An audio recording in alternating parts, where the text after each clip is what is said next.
Ρέκορ, τώρα γράφει, μπορείς να πεις ό,τι θέλεις. Λέγε για τα, Πάρ' του συνέντευξη αυτού. για τα διάφορα πολιτικά ποιος είναι. Πάρ' του συνέντευξη. Να, καλώς τον. Μπορούμε να σας συνεντεύξουμε Καλημέρα σας κύριε Κάπο. και να μας πείτε για το μέλλον σας το πολιτικό και το πολιτικό μέλλον όλης της Αίγινας.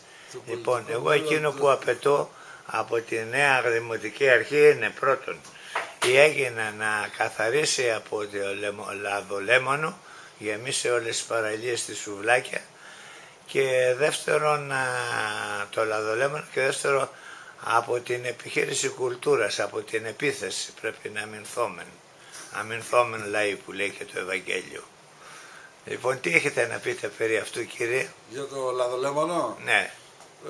Το λαδολέμονο, ναι, υπάρχει μια πρόβλεψη από πλευράς Δημοτικής Αρχής, Ναι. της ήδη υφιστάμενης, να συγκεντρώνεται σε δοχεία και να ανακυκλώνεται. Α, πολύ ωραίο. Θα έχουμε δηλαδή χωριστά λεμόνι και χωριστά λάδι. Δεν μου λέτε, το λεμόνι πάει αριστερά, το λεμόνι πάει αριστερά για δεξιά.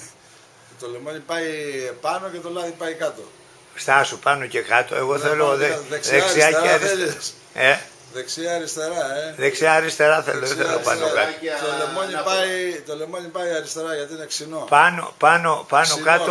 Πάνω κάτω μόνο το σεξ ξέρω, αλλά για το λεμόνι τώρα εγώ. Το λεμόνι είναι ξινό και πάει. Και πάει αριστερά. Αριστερά. Δηλαδή μπορούμε να μιλούμε περί προσεχούς ξινού κομμουνισμού. Πολύ ενδιαφέρον το θέμα. Πολύ ενδιαφέρον το θέμα. Λοιπόν, το σβήνω τότε.